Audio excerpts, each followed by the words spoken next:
bring out the data in Beavers, bring out the data in the IREF, and then bring out the, I think, Form C08 or so, being signed by all the party agents at the various polling units. If they don't tally, then that means there is fraud somewhere. There is fraud somewhere. So guys, Tinubu's certificate of return is likely to be returned because there is more looming danger for the INEC chairman. Most of the figures announced by INEC during collation do not tally with what we have on the IREF, and this is making Nigerians to be more confident that the tribunal is either going to cancel this election or declare Peter Obi as the president-elect, as the one that won this election, because you need to see the discrepancies, you know, between the figures on INEC IREF and the figures INEC chairman himself announced during collation. Just listen to this. Bring out the data in Beavers, bring out the data in the IREF, and then bring out the, I think, Form C08 or so, being signed by all the party agents at the various polling units. If they don't tally, then that means there is fraud somewhere. There is fraud somewhere.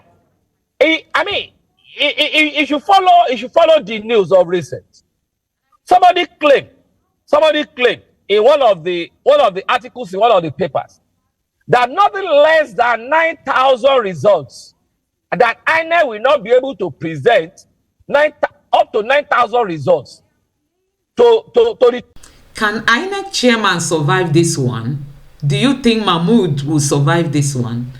Up to 9,000 results that INEC will not be able to defend. I mean, 9,000. We are not talking about 100 results. He said about 9,000 results that INEC will not be able to reconcile.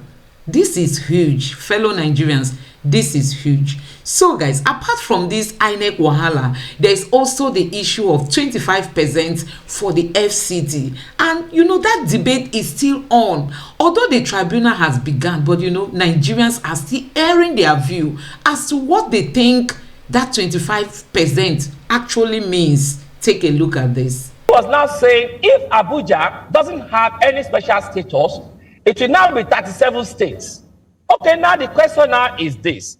What is the 25% of 37 states? Because before we're looking at 24 states plus Abuja. I mean, let me also liken this to this analogy, whereby when you want to seek admission into the university, they will tell you 5 credits plus English and maths. Now, if you have 7 credits and you don't have English and maths inclusive, will you be given admission? No. And the special status Abuja is having is because Abuja is now the capital of Nigeria. So guys, it's becoming so obvious that Tinubu is going to lose at the tribunal. It's becoming very obvious. And you know, one striking thing that is happening recently is that our judges have promised to be fair. As in, they said they are going to dispense justice with the fear of God. And we are hoping that, you know, it's not going to go the other way around. Take a look at this.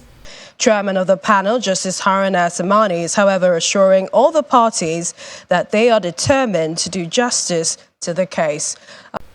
This is the chairman of the judges promising Nigerians that they are going to do justice to the petitions before them. We are not still going to be overconfident, because this was the same way Mahmoud of INEC told Nigerians to believe them during the election, not knowing that they had a plan B. So guys, I'm going to allow you watch this video in full. Just take your time and watch this video and let me know what you think in the comment section below. Please don't forget to subscribe to my channel, turn on the notification bell. Please give this video a like so that YouTube can recommend it to others, and let me know what you think in the comment section below. Back to Politics HQ. The Nigerian Presidential Election Tribunal has adjourned its sit-in to Wednesday, May the 10th, after an interesting day one of the tribunal on Monday. A pre-trial hearing was held on Monday with the counsels of the various candidates in attendance in Abuja, Nigeria's Capital Territory.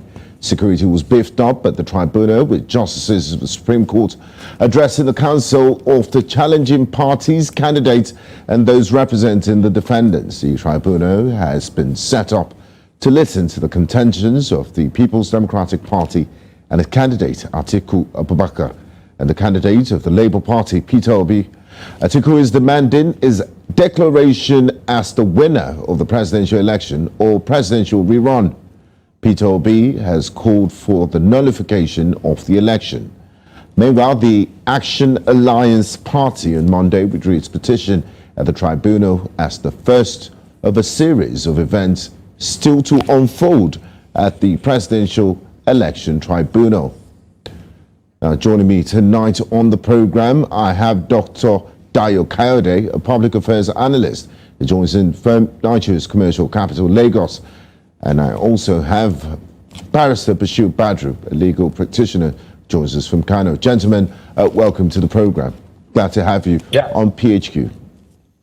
Good evening. Nice to be with you today.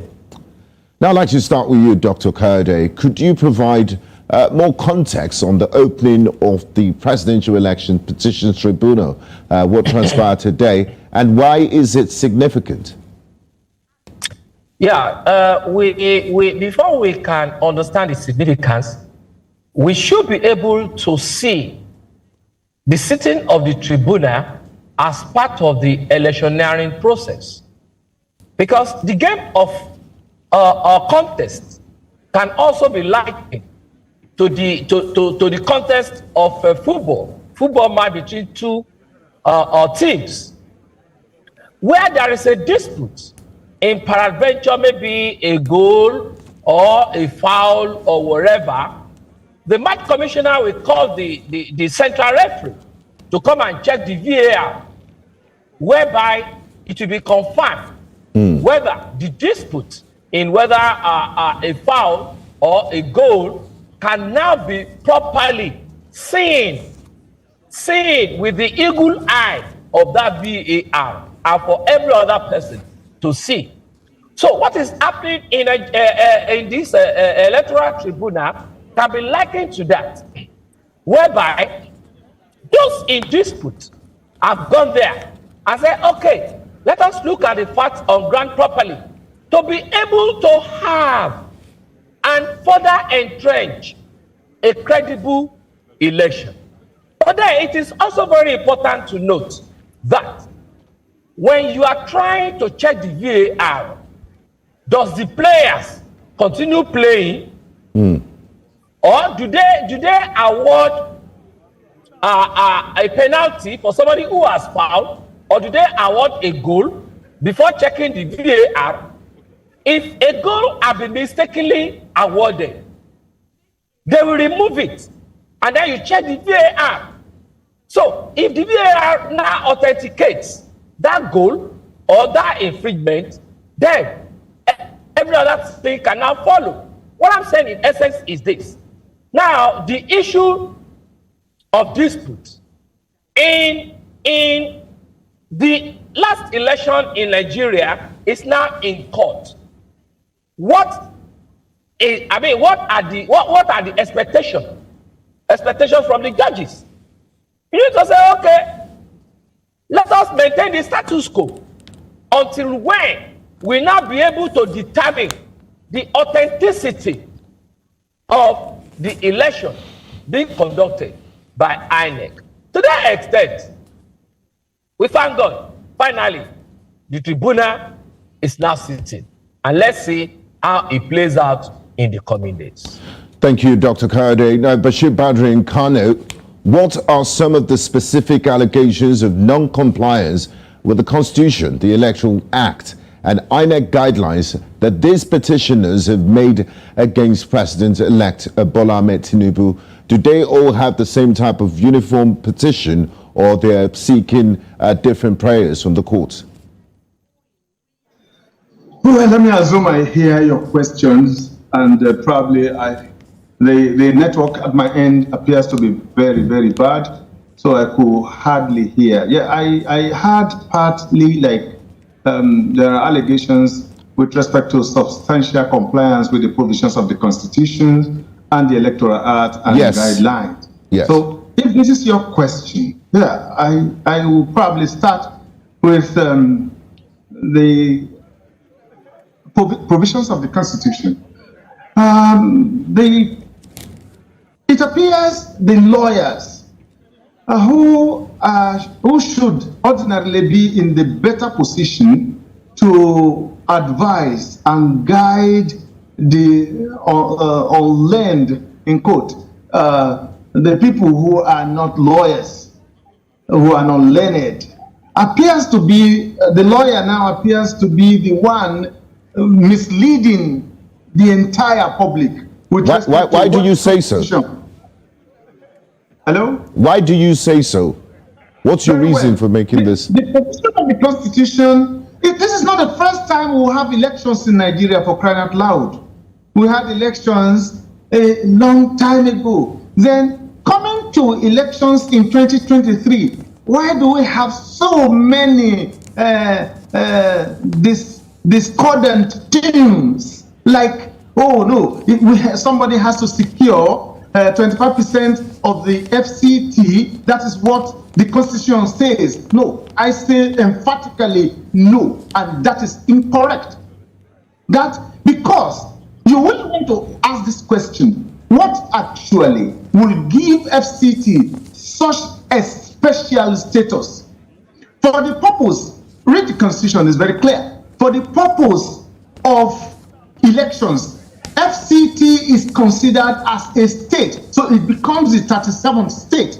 So the provision is substantial compliance with the Constitution will say that when you are able to win 25, that is the requirements of the law, 25 out of the 37 states. This is what is contemplated. The mischief that is being read into this Constitution can never be contemplated by the law. So the lawyers who were supposed to understand this portion have continued to sing differently. I have listened to a number of interviews granted by senior advocates of Nigeria, for crying out loud. I want to assume that this is the discordant tones are more or less self-serving than the interests of this country. That is not the provisions of the law. But without preempting the court, the tribunal has commenced. So the judges are not silly. They are also lawyers. They have seen it through to get to where they are today. So let's wait and hear them interpret that provision of the law according to how it should be interpreted. Thank you, Bashir Badru. Now back to you, Dr. Kayode. What factors might contribute to the likelihood of the court upturning the President-elect Bola Tinubu's victory? Because if you look at the history of Nigeria, no presidential election result has ever been overturned. And how will the court determine the validity of the petitioner's claims? What will they be looking at? All right, let me quickly for 1 minute come upon what my co-panelists are just said there as regards 25% of 36 states plus Abuja. He was now saying if Abuja doesn't have any special status, it will now be 37 states. Okay, now the question now is this: what is the 25% of 37 states? Because before we're looking at 24 states plus Abuja. I mean, let me also liken this to this analogy, whereby when you want to seek admission into the university, they will tell you 5 credits plus English and maths. Now, if you have 7 credits and you don't have English and maths inclusive, will you be given admission? No. And the special status Abuja is having is because Abuja is now the capital of Nigeria, whereby it is believed that everybody all the sectors that are in Nigeria, all the demographic characteristics of Nigeria is embedded in Abuja. And that is why Abuja is being given that special status. And that's why till today, Abuja is not having a governor. That's why till today, Abuja is not having I guess, Dr. Kayode, between you and Bashir Badru, the courts will determine this position in a number of days. So let's get back to my question on how the courts will determine the validity of the petitioner's claims. Well, to determine the validity of the claims of the petitioners, it's very easy. One, bring out the data in Beavers, bring out the data in the IRF, and then bring out the, I think, Form C08 or so, being signed by all the party agents at the various polling units. If they don't tally, then that means there is fraud somewhere. There is fraud somewhere. I mean, if you follow the news of recent, somebody claimed in one of the articles in one of the papers that nothing less than 9,000 results, and that INEC will not be able to present up to 9,000 results to the tribunal due to various mutilations that has happened to that. But then the question is that true? Let them bring it to the court. Then let the judges look at all those things. If they are true, then where do we go from there? What is the provision of the Constitution? That is number one. Number two, when it comes to substitution of candidates, in terms of Masari, that was first of all being nominated as the vice presidential candidate, before it's now being substituted by the now vice president elect. Is that the provision of the Constitution, or rather, what are the provisions of the Constitution as regards that? All right, let's go further. There's also the case that, look, anybody who is going to be the president of Nigeria must be totally patriotic. That is, must not have dual citizenship. Is it true that somebody is having dual citizenship? And what is our Constitution saying about that? Another area is the issue of forfeiting of properties or money for some past misdemeanor. What is our Constitution saying about that? All these things will be put together by the judges, and then based on that, come up with their own declaration. But my advice is this, and I like what the head of the tribunal said yesterday, that this particular tribunal will not allow the issue of technicalities to override the substances of each of the petitions. Okay. Thank you, Dr. Kayode. Now, Bashir Badru, looking at what transpired today, can you tell us more about the pre-hearing session? What sort of decisions were made, and what happens during this stage of the process? Sorry, come again. I said, can you kindly tell us about the pre-hearing session, the pre-trial session? What sorts of decisions are made at this stage, and what's transpired today? Decisions. I had a part. I couldn't hear the other part. The pre-hearing session. Yes, sections and decisions with respect to what? No, the pre-hearing session. What happens during the pre-trial session? What decisions are made? What transpired today at the tribunal? Okay. You see, the practice at the pre-trial sections is simple. It's almost similar to what we have at the civil courts.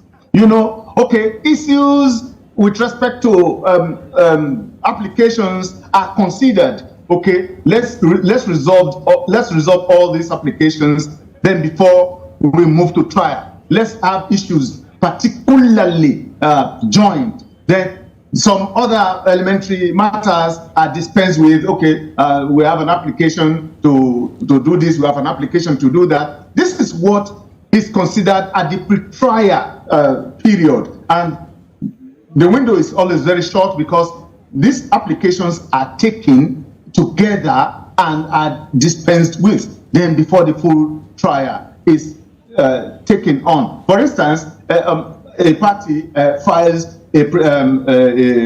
an application, probably a preliminary application, with respect to a particular material evidence, or an application for inspection. An inspection period has even passed. So any interlocutory application will be dealt with before the full trial is taken, before witnesses are being called and the rest of them. So the pre-trial period is to look at what is not so naughty, where issues can just be preliminarily resolved before the naughty issues are now delved into. If I understand the question, this is what I understand from it. Thank you very much.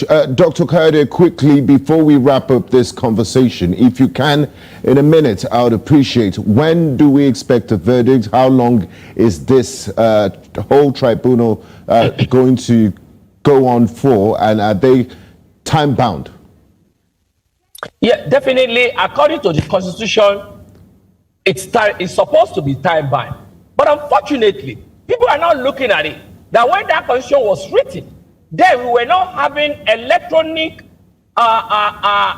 aspects of our voting process. We were not having beavers. We were not having iron.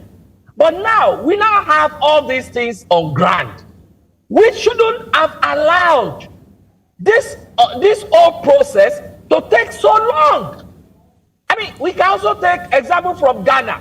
We can take example from Kenya. How fast they were able to dispense with their electoral cases. Nigeria is supposed to be the big brother of Africa. So I will want to enjoy the judges that, as a stakeholder, I am advising that they should act fast on all the cases, I mean, all the petitions in front of them without any delay.